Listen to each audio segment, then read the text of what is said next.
Hello, everyone, and welcome to the part two of why there are poor and rich countries.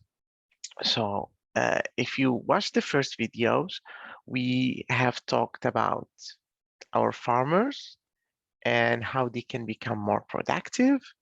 And now, even we raise the question of why rich countries have more factors, human or physical or technical knowledge than the poor countries. And the to answer this, we're gonna go and dig more and more. So the first answer is that rich countries have more incentives and good ones. So let's take the example and stay in the example of the farmer. Uh, if we put the farmer in a collective in a group of farmers, and we want whatever they do and whatever extra work they do, they will be rewarded the same. This is not a good incentive for a farmer because he would know already that if he's working more, he would maybe get the same or even less if the others work less. And it's a factor that he cannot control. And this also works for employees. It's literally the same. So rich countries have more and good incentives. But we will also raise again the question, why rich countries have more incentives? The answer is that they have good institutions. And by institutions, I mean property right, honest government, rule of law, political stability, and an open market. And these institutions are from the point of view of institutional in development economics. Just keep this in mind.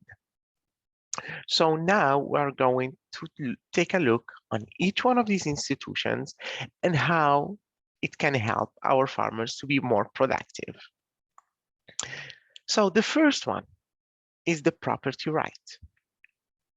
Of course, our farmer would have a land to where he would do his job. And the property right would give him this right to own this property. And you can see that this is a good incentive for our farmer here to be more productive, of course. Um, um, the second one is an honest government. And what we mean by an honest government is that imagine our farmer would, in order to expand his farm, he would need to bribe, or he would also have the fear of his tools to be seized from the government. So he would really need an honest government for him to be more productive once again. So here's our second institution, and go into our third one, which is the rule of law. Of course, the law is something important in our daily life. Uh, Not even, we don't even need to be a farmer, like it's needed from any person of any age, because no one should be above the accountability of the law, and also no one is beneath the protection of the law. So let's go back to our farmer here, and how can the rule of law help him in in being more productive? So first, like, the rule of law gives us the ability to manage conflicts and disputes, of course, between him and other farmers. And also it gives him the law protection that he is needed for to either expand or do what he needs to do to be more productive and a good farmer. Now we're almost there to have our farmer to be fully productive. So here we have the political stability. So of course, once again, our farmer, uh, imagine if our farmer would have his land in an uh, in a land like there is a civil war. So His his land is not well protected, and a political stability is really needed in this matter. And this is not only for, let's say, for our farmers, it's also for foreign investors.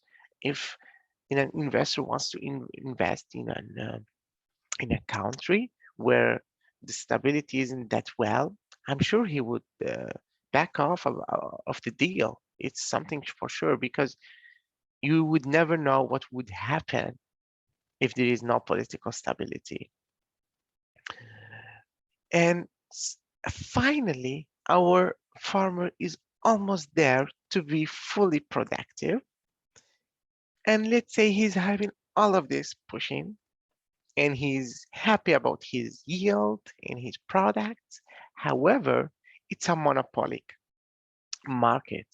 So here, our farmer, it's a barrier for our farmer here. So an open and competitive market is a really important institution for our farmer here to be fully um, productive. And for here, we come to an end to our two video series for why rich and there is rich in poor countries from the point of view of institutional and development economics. Thank you for watching.